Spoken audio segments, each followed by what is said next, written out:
नमस्कार शेतकरी बंधूंनो, मी सुप्रिया मृगधारा न्यूजमधून. चला पाहूया आजच्या ठळक शेती बातम्या.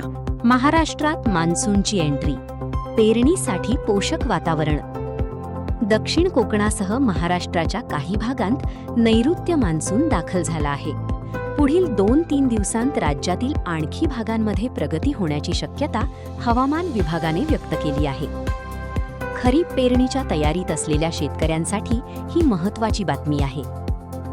अंतर्गत महाराष्ट्रात मान्सूनच्या प्रगतीला विलंब होण्याची शक्यता. हवामान तज्ज्ञांच्या मते कोरड्या हवेच्या प्रभावामुळे विदर्भ, मराठवाडा व मध्य महाराष्ट्रातील काही भागांत मान्सूनची पुढील वाटचाल काहीशी मंदावू शकते. खरीप हंगामावर एल नीनोचे सावट.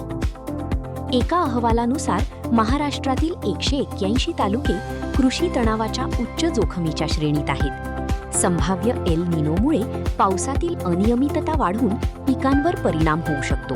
शेतकरी कर्जमाफीसाठी रोहित पवारांचे आंदोलन. राष्ट्रवादी काँग्रेसचे नेते रोहित पवार यांनी शेतकऱ्यांच्या सरसकट कर्जमाफीच्या मागणीसाठी 12 जूनपासून पंढरपूर येथे अन्नत्याग आंदोलन करण्याची घोषणा केली आहे.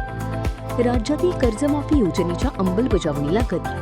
महाराष्ट्र सरकारने शेतकऱ्यांसाठी कर्जमाफी योजना अंतिम टप्प्यात असल्याचे संकेत दिले आहेत. काही वृत्तांनुसार जून अखेर अंमलबजावणी अपेक्षित आहे.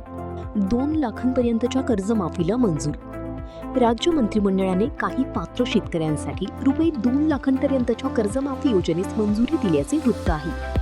याचा लाखो शेतकऱ्यांना फायदा होण्याची अपेक्षा आहे. नाशिक विभागातील शेततळ्यांमुळे आदिवासी भागात आर्थिक बदल.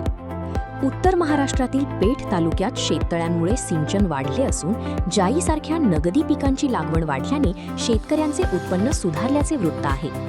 हवामान बदलामुळे फळबागांना धोका.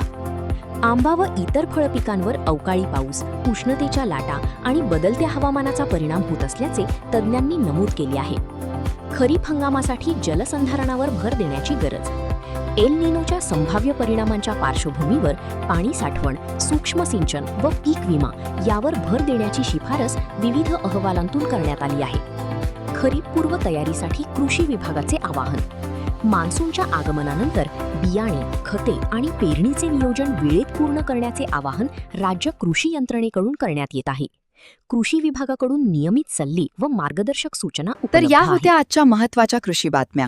पाऊस पडेपर्यंत पेरणीची घाई करू नका, असे आवाहन कृषी विद्यापीठांनी केले आहे. ताज्या अपडेट्ससाठी पाहत रहा आपला कृषी वृत्तांत. धन्यवाद.